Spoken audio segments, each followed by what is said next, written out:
Hard-boiled Haggerty in the ring now. Today's the heyday of the pretty boy. Kowalski is called killer The blind Gene Stanley of Chicago. She likes it. Oh, boy, that can hurt. Right here at ringside while we go in for a riot of roughhouse that's flatly called wrestling.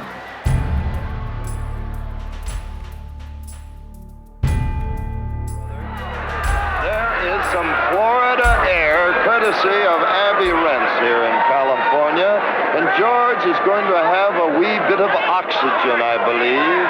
A wee bit of oxygen. He said there's no smoke in that air, he's telling the announcer up there. And his valet is working over him. There's some smelling salts, a little water, and I do believe a cup of tea. To give some understanding of the immense popularity of Gorgeous George, by the early 1950s, wrestling matches featuring Gorgeous George on television were only surpassed in North American TV ratings by the great comedian Milton Berle. George had truly brought wrestling back into the public limelight. Onto the rope. Tally ho, dear boy. But to fully understand the remarkable career of Gorgeous George, we have to travel back to his roots. They began in 1915 in Seward, Boyd County, Nebraska, where he was born George Raymond Wagner, the only son of house painter Elmer Wagner and his wife Elsie, who was confined to bed with a form of paralysis. These were tough times in the USA. Elmer Wagner could find no work in Seward for a house painter, and within a year of George's birth, they had first moved to Iowa and then on to Houston, Texas, where all the local talk centered around Mexico's revolutionary bandit general, Pancho Villa, and his infamous U.S. border raids, and the ongoing stark reality of a grasping depression and the seeming endless search for any kind of employment. George would tell of his family being dirt poor and spending most of his childhood in Houston either playing down near the water or caring for his invalid mother. George never even completed 12th grade at school, and by the time George reached 14, both his parents were dead. But it was then that George's life took on a new meaning. He was taken in by the James family, who had two sons, John and Jesse. Papa James had a fruit stand in the tough Harrisburg neighborhood of Houston. It was here that George, Jesse, John, and friends Dizzy Davis and Chester Hayes became known as the Harrisburg Rats, as they whiled away their days wrestling and fighting all-comers. Amazingly, all five would eventually become professional wrestlers. By the 1950s, George Wagner had been wrestling professionally for 16 years.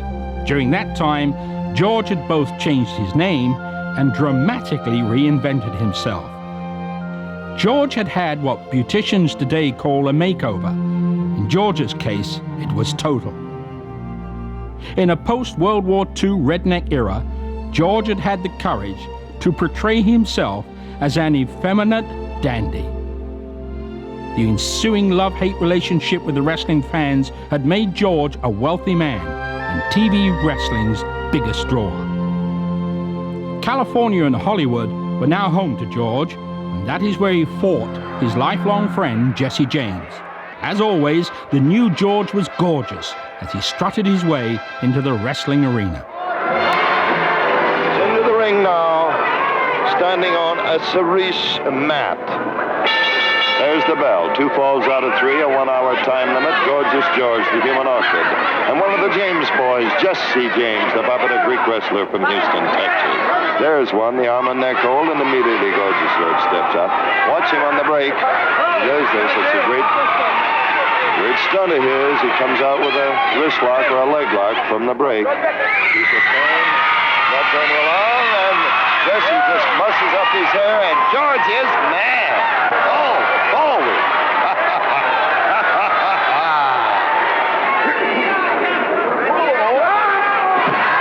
Really upended George that time and comes up with a long arm bar. The pressure at the shoulder blade. That's an arm breaker at the shoulder blade. A pressure hold. He kicks out of it beautifully. He kicks George right through the rope. Wow. He really booted him. Watch George. Here we go.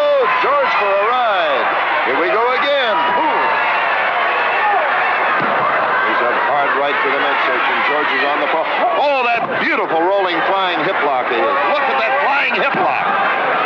It really cracks the opponent's neck. And over and under, and a body press. 1, 2, 3. That's all there is. That side headlock and that rolling flying hip lock of Gorgeous George is one of the most vicious holds in wrestling. Come, little one. It's time for my Marcel. Goodbye, Lieutenant. Oh, never mind, Sam. I'll take it up with the Athletic Commission. I don't know if I can trust either of you. Gorgeous George was a strange phenomena in wrestling. He helped popularize wrestling, and I met him in the Midwest about 2 or 3 years prior to him going for the Gorgeous George act that he had. But I'm going to do a little name dropping here, and I sure don't mean to use or abuse it, but I know Bob Hope quite well. And I was on a set with Bob Hope and when they were making the movie Fancy Pants. And I got a call from Chandra Szabo in Los Angeles. He said they were going to have a big match, and Gorgeous George is going to be there, and Burt Lancaster, everybody, and Bela Lugosi is going to be there. And he said, we would like to have you come out and referee the match. The match went very well. Everything was going all right. But to have people like Bela Lugosi in the ring seconding one of the wrestlers, Bob Hope seconded Gorgeous George, and they struck up a relationship. And after the match and so forth, Bob Hope took him out to the movie set and introduced him around and took him into the wardrobe. And he got some fantastic robes and things made for him. And just did it because he wanted to do it. And like Bob asked me, he said, he could wrestle? I said, yes, he could wrestle. Strange as it may seem, he was a good wrestler. Gorgeous George could wrestle. And so he said, I think I'd like to do something for him. I said, I think I'd appreciate that. In 1948, George, along with his friends Johnny Ray, Billy Eckstein, and Billy Daniels, were making one of their many appearances in Las Vegas. George was in a review at the Silver Slipper Club, while next door at what was then the Last Frontier Casino, today known as the New Frontier, a beautiful young dancer model caught George's eye. Her name was Sheree DuPre. Today, Sheree lives in Florida. This is how Sheree described that first meeting with Gorgeous George, the man who was to become her life partner both in and outside of the ring. Well, it's a very interesting beginning, and one that was rather explosive. Back in those days, Gigi had a bit of a drinking problem when he was appearing in nightclubs and things, because everybody wanted to buy him a drink. And being the kind of person he was, he didn't know how to say no. And so I was working there, and he was working at which they're connected. They're all with the same organization, the Silver Slipper and the New Frontier. And so he invited me up to his suite. He said that he had a business proposition he wanted to discuss with me, and it could make me a very great deal of money. And so I made arrangements with him that after my show and after his, that I would go up to the suite. Well, naive me, I went. It became very interesting, I'll say that. When I got up there, he opened the door. He had on an orchid smoking jacket, orchid silk pajamas, white ascot at the neck, and I thought, holy cow, what is going on here? Well, he was already, as the saying goes, 3 sheets to the wind. So immediately, he put the hit on me. And I said, no way. I said, I came up here to talk business. Now, if you're going to talk business, okay. If you're not, I'm leaving. And he thought that, well, he'd cajole me out of it and get me to change my mind. No way. So anyway, I decided that that's it. I'm not going to put up with this nonsense, and I stalked out the door and down the hall for the elevator. Lo and behold, I no sooner get to the elevator, he opens that door and starts bellowing down the hall every foul word he could think of to call me, screaming names at me, and oh, just it was embarrassing. And doors were opening, and I thought, is this elevator ever going to open up? The floor open up, let me out of here, anything. Just let me get gone. And then The next day, when he sobered up and came out of it, a big thing of flowers came to my dressing room with an apology from him. And every day, these flowers would come and come and come with another apology. And so one day, I relented and agreed to see him and talk to him. And I found out that when he was not in the booze, he could be a pretty nice guy all the way around. I'd worked with him before modeling, like I say, but it was never a close contact relationship. We were always friends, but never in close connection. But this was as close as we came, and then when I worked with him, I agreed to go ahead and work with him in the ring. And I finished my engagement there at the Frontier. And then I left with Gigi on the road. And from there, itself is history. This is no longer the old male valet taking care of the human orchid, Gorgeous George. It is quite a young charmer by the name of Sheree DuPre. Through the 1950s, because of their antics on televised wrestling matches, George and Sheree became one of the most famous TV couples in North America. Decontaminate. I'm getting a whiff of this stuff right now, and I'm sure it isn't Chanel number 5, but it's a close 5th or 6th, I guess. A lot of people have asked me how the spray gun came into being in the routine and in the ring. Well, to go back, when Gigi was a young man coming up in wrestling, the mats were absolutely filthy. And Gigi was a very meticulous person, a very clean person. And he started getting these terrible blood boils from having a scratch or cut and walling around on that mat, pick up the germs from it. So he got the idea from a nursery where he saw a spray gun, that they were spraying insects off of the plants. So he bought one and had a people disinfectant put into it and had a second or whomever or hire some kid ringside to go in and spray the ring. It got fancier and fancier and had it gold-plated and had stones added to it, and I came into the routine in the ring, and I would come in and spray the ring, spray the opponent, spray anything that got in my way, or anybody, didn't matter. The opponent, the referee, whomever, the ropes, everything. And then I would had a mink rug that I laid down for Gigi to come in and step on, and then after I'd done all of the routine, then I would make a neat bow, and pomp and circumstance music would come over the loudspeakers. Graduation tempo. And he'd come into the ring, and I would step on the bottom rope and push it down, and take the top one and pull it up and help him step through. Then I would proceed to take his robe, fold it carefully, lay it down on the mink rug, and then I proceeded to take the gold Georgie pins out of his hair.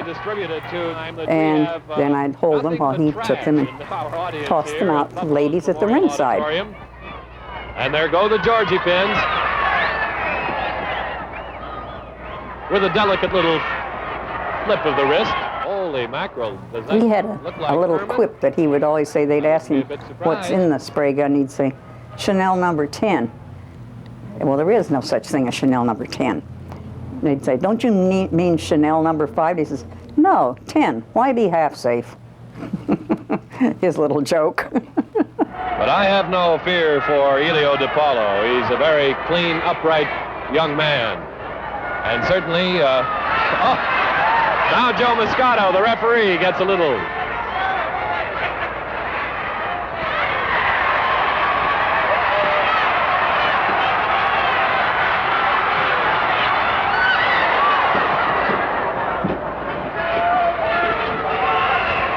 This bout hasn't even gotten underway yet, if you can imagine.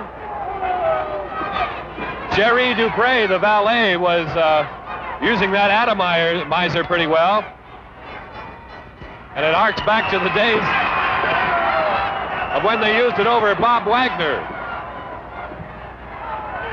The bout is now officially underway with an airplane spin.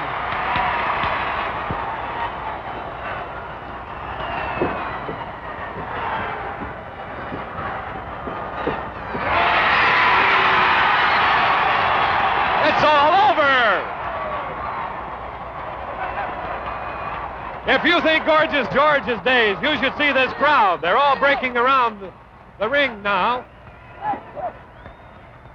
Gorgeous George is completely dazed. He has no idea what's happened. Just about ready to take it out on his female valet, but she's got the atomizer in her right hand. He's blaming his defeat on his valet.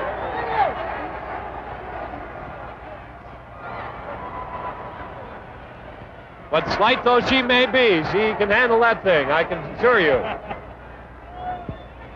The human orchid faded in 17 seconds. The winner, Ilio DiPaolo. Gorgeous George is still protesting that airplane spin was not legal, and he wants to get this match underway once again. But of course, it's all over officially, and that's the way it'll stay in the record books. Ilio DiPaolo winning over Gorgeous George in a matter of 17 seconds after his famous airplane spin. Going to a televised wrestling match in the 50s, 60s, and 70s was an important social occasion, and fans dressed accordingly as they sat up close and personal at ringside. Some claimed that the wrestlers' performance and shenanigans were sometimes over the top, but George knew the value of playing it to the fans seated way up there in the gods. But make no mistake, play acting or not, these guys were tough. Here, dear friends, is Chief Don Eagle. On May 26, 1950 in Chicago, Illinois, George was to reach the pinnacle of his wrestling career, and he beat Don Eagles and won the American Wrestling Association world title. Look here. Callahan is in here. He's had 2 or 3 counts of 2, 1, 2, 3. There's the match. Oh, boy, look at this crowd get on its ear. Eagles claimed he was double-crossed and endeavored to beat up referee Omar Holland. Eagles was quite successful on that account. Boy, didn't he help Callahan there then. This is the first time Lou Gordon, one of the commissioners in here, War Eagle. Everybody, boy, this is a shamble. The fans are throwing things into them. Hey, Don, come here, boy. As for George, for his efforts, he was to receive a split lip from an irate fan during the ensuing post-fight chaos. All around him here. I have seen an ugly crowd in my life, but this is one of the worst. Let's just quit looking around and go home. What do you say? Look at this ring. It's a shambles. George was to lose his only world title just 2 months later, again in Chicago, but this time to the great Lou Thez. We wrestled several times, and I wrestled him in Chicago at the Wrigley Field. We went out there, and he had a move that he made where he was very agile. He could jump 4 or 5 feet in the air, very agile fellow. And he would go ahead and make a move like he's going behind the guy, and when the guy would try to block him, he would mount him and jump on his back and do a forward roll, and got some pinfalls on some people that way. Anyway, he did that. Was going to do that with me when we wrestled there, and I was watching, and when I saw him do that, I just kept him going and wheeled him over the top rope. Well, he hit the press corps down below, and they're all loaded with typewriters at that time. Now they have other equipment, but typewriter, and it hit him. It's wonder it didn't take his eye or something, but it hit him here and cut his scalp wide open. And he came in the ring, and I thought he would stay out of there, because he's bleeding terribly. And he came in and attacked me. He said, "This may be the end," but he said, "I'm going to get you." I said, "It's a little late, baby." Gorgeous George brings me back to January 1950. I had just turned 17, and I was wrestling professionally in New York City. And at that time, the only thing on television was Milton Berle and wrestling about 3 times a week. And Gorgeous George was the first to bring color, bizarre, difference, showbiz type thing into professional sports. And it's not just professional wrestling now, but you're starting to see it in basketball, and you're starting to see it in football. More and more, the athletes becoming colorful. In fact, Muhammad Ali was trained by the great Red Berry on how to present himself and handle himself on the microphone. So, but back to Gorgeous George, he gave me these stitches here, so I always remember him every time I shave. By the 1960s, many famous entertainers were copying George's outrageous antics. Liberace endeavored to out-costume George, while Muhammad Ali freely admits he styled his self-adulation rhetoric after listening to George at ringside. By 1962, George had competed in over 3,000 wrestling matches, and it showed. Years of drink and gambling had finally caught up with him. He still owned Gorgeous George's ringside restaurant and bar in Van Nuys, California. He still had Sheree and their handsome son Gary. But he also had a sickness, and he knew it would soon kill him. He came down with cirrhosis of the liver and had to go on a special diet, no fatty foods, take all this medication, no alcohol, nothing carbonated. I mean, it was very strict, and the doctor said either you follow it or in 3 weeks you're dead. Well, that scared him, and for about 8 or 9 months he followed it. Then one day he thought he was sick of fighting it. If he had to live the rest of his life the way he was having to live, not being able to eat steaks or to do the things that he wanted to do and enjoyed doing, why bother? So he started drinking again and literally drank himself to death. He died actually a pauper. He died I was a pallbearer at his funeral. And he died in a place, Glendale. He was a bartender and his wife was the waitress. And I think the wrestling office, Jules Strongbow in the office at that time was the promoter, they paid for the funeral. They put up $2,000, $1,000 each. The funeral itself cost over $10,000. That $2,000 was a drop in the bucket. I worked for over 8 years, 2 jobs, to pay off that debt. And I'm sick of other people taking credit for it. If they were paying it, why was I working my behind off? I didn't like it at all. But he had a beautiful funeral. His funeral cortege was over 4 miles long. Every celebrity you could think of was there. It was really something. Gigi, I still miss you, and I still have great love in my heart for you.